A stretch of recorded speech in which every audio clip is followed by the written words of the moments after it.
sina nnyo tabu sebo. Amanya bampita Pouring Sense Kanjako. Yes sebo. Ovudde wakanga omwami akutegekedde kacaayi. Of course lero olunaku lw'abakyala era omwami yenna obunaanyizibwa yakedde kutegekera mukyala we kacaayi nga kakuteeredde waawo. Olunaku luno lukujjukiza ki nga ggwe olunaku lw'abakyala bwe luti? Olunaku lw'abakyala ngamba is the day we should be reflecting on ourselves as women n'okumanya eddembe lyaffe ng'abakyala n'okumanya biki bye tulina okufocusingako mu bulamu n'okumanya where to put our energy as women. Yes sir. Okusinziira ku bigenda essaawa zino mu ggwanga Uganda, abakyala bangi mu gavumenti balidde empanga, balina ebifo by'amaanyi. Abasajja bamu bye bayayaanira n'okufuna nti abasajja bavaayoko abamu mu gavumenti ne bagamba nti ebifo ebinene ebisinga pulezidenti ennaku zino abiwa abakyala. Owaayi ki kye mukoze ennaku zino ekibaleetedde okuba nga mutuuse ku tulubeere okubanga pulezidenti abalikogonayizinga nnyo okutuuka kati? Njagamba nti pulezidenti atuuse ekiseera n'alaba nti abakazi batuuse ne bamanya nti tebakyalina kubeera nga bategerera mu kiyungu kye tuyita emmanju eryewaffe Masaka. Emmanju oba mu kiyungu of course wabeera mmanju nti omukyala eva abeera mu kiyungu abeera mmanju kulowooza omwami alidde ki, abaana balidde ki, olugoye lw'omusajja lugolole ennungu. Nti yatuuse n'akiraba nti abakazi bataddemu amaanyi mangi okumanya nti kati kyekiseera basitukiremu ng'abakyala babeera abakyala abakozi. By the way abakazi ennaku zino basomye, okitegeera abakazi balina zi masters, balina zi PhD, nti yatuseesera n'alaba nga yeetaaga abakyala first of all nti omukazi waba asazeewo okukola ekintu akiteekamu amaanyi ge gonna n'afocusinga ku ekyo. Kati muzeeyawe yagambye n'agamba abakyala bano kambaweeyo omukisa banniraaneko nkoleko nabo ndabe how far we can go as a country. Yes. Naye ate eddembe lino terigoonoonye because ndabye abakyala bangi ennaku zino n'abawala abate ennaku zino agamba it's better okubeera nakyeyombekedde than okubeera mu maka g'omusajja amufuga. Abakyala temukyayagala kugambwako, abakyala bw'otuuka mu maka oyagala fuuka mutwe mukulu. Lwaki muvudde ku nnono y'eggwanga lyaffe nti omwami alina kubanga ye mutwe omukulu mu maka? Not really nti tuvudde ku nnono y'eggwanga oba obuwangwa nti lwaki mugamba nti abakyala tebakyagala kufugwa? Kankubuuza ekibuuzo, wandyagadde ofune ekitiibwa ekitakugwanidde gwe ng'omusajja? Bw'oba tosobola kugula mmere waka, bw'oba tosobola kwambaza abaana, bw'oba tosobola kuweerera abaana gwe bwennyini be waleeta ku nsi, olowooza omukyala wo n'agenda kugyawo amaanyi agakugulumiza ng'omwami we, agakutendereza, agakusaamu ekitiibwa nti yes this is my husband, n'abeera proud of you? Oyogedde ku nsonga bweti kyekireetedde abakyala abasinga okubanga ennaku zino baagala kubeera bannakyeyombekede because ebintu ebyo babyemalira.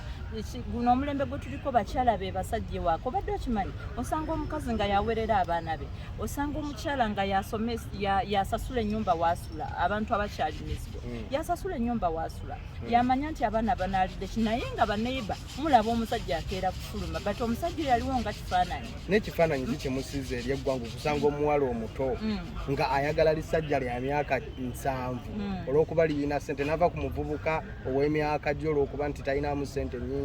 Kati obugagga bubasingidde ekitiibwa kyammwe? Ate sijja gamba nti obugagga butusingidde ekitiibwa kyaffe. Olawuse nti olaba ebiseera ebisinga lw'abakazi abatunuulira emyaka, okitegeera.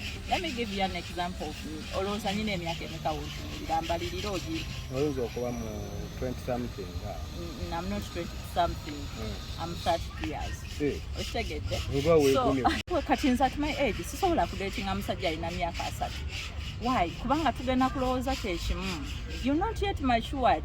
N'ate laavu teriiko myaka. No, laavu eriko emyaka. Mukwano laavu eriko emyaka. Kuno kuba kwerimba. Kati awo wennyini. Kati omusajja w'emyaka tategeera nga wa myaka gyo. Okimanyi nti osanga omuwala ow'emyaka 2 ng'aleetinga omusajja ow'emyaka 45. Kisoboka. Omanyi lwaki kisoboka? Kati ate ekyo n'okiwagira. Ulira sigenda wano mu Uganda omwana kasita oweza emyaka 18 you are already old enough to take your own decisions. Kati onoonya musajja mukadde. Abata focus nze anoonya musajja mukadde. By the time omuwala oba omukyala wasalirawo kola ekintu ekyo atryinzeko abavubuka ab'emyaka gye, it has not worked out. Okitegeera. So for them n'agamba okay kankoleko another choice. ndabe wekinabeera kati kitegeeza engeri gye kiri nti omuwala omuto asobola odetinga omusajja omukulu tukkirize n'abavubuka abato badetinga abakyala abakulu ate omukyala ate ku musajja kyawukana togenda tokkirizibwa ate gender balance si mumukayanira gender balance tubikayanira but ate togenda kudetinga maama wo kati gwe ng'oba osobola odetinga taatawo owuliriza tukibalansinga there is no way omusajja ow'emyaka 2 wogenda okuddira omusajja omukyala ow'emyaka 6 you know that's your granny, that's your mother. Kati kitegeeza mu abakyala mwefaako mwekka because mugwe omukyala omuwala oyagala odetinga taatawo naye toyagala omuvubuka atadetinga maama wo. Manyi lwaki ffe abakazi ate kituukirizibwa ffe abakazi already kikyaliwo olubereberye ffe tumanya abasajja they are the head of the family, they are the leaders, be bakulembeze mu buli kimu. Kati nze njagala protector ndatinga omusajja ono because I want him to protect me. N'omuvubuka ayagala mu protecting, ayagala omukyala alina kasente omukulu asobola omuprotectinga kuba yakolamu. That's a weird thinking. Okitegedde nzagala protecting antya. Bakyala nyinamu nga 2, 3, 4, 5 bentunuulira ennyo. Ninamu omukyala Rosemary Seninde, ninamu omukyala Justin Lumumba, ninamu omukyala Hajat Mbowo wa Women Council. Abakyala abo mbatunuulira nnyo era mbagoberera nnyo. Abakyala wa Women Council mulabika mukwatagana nnyo. Not really as such, naye nti atwala yambye kinene nnyo ku bakyala ate n'ekyokulaba nti yali ku kakiiko k'abakyala mu ggwanga ye mukulembeze waako. Bingi bye tumutuukirira amasimu here and there, n'omulaba nga ali so supportive, n'omulaba nga agezaako okwenyigira mu bintu ebyo. Rosemary Seninde y'omu ku bakyala gw'okubira akasimu ku makya hello mami, mbadde nsaba abakyala b'egindi n'egindi tukoze tutya naddukira mu Zambiro kitegeera before you know nga standinze in okuyamba abakyala be bati abalumirirwa bakyala bannaabwe n'ababaagaliza enkulaakulana n'okulaba nga abakyala b'eggwanga lino babaako level kwe batuuka mbenyumirizaamu nnyo. Obugambo obusembayo eri omukyala ali mu ggwanga Uganda mu naddala abo abeefuula abatagala kugambwako. Abakyala abatagala kugambwako sigenda bajajinga why bwe mbeera mu maka nga ndaba nze musajja nze nkola biri kimu you have no right to control me because in the first place gwe ng'omusajja wange omwami wange olemereddwa otekinga obuvunaanyizibwa bwo. Secondly nti bagoberere nnyo ebibiina bino gavumenti bye bateerawo ebyokwekulaakulanya babiyingiremu bagende bafune okumanyibwa n'okusomesebwa mu bibiina ebyo abali mu bya agriculture babigende mu NADS weeri muzeeyi centers tadde ez'emyoga mu byalo eyo mugende okubanga ye president waffe akoze ekisoboka alabe ng'omukyala abeera ku ntikko.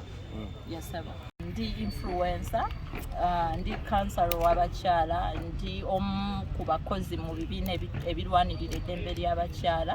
Yasaba.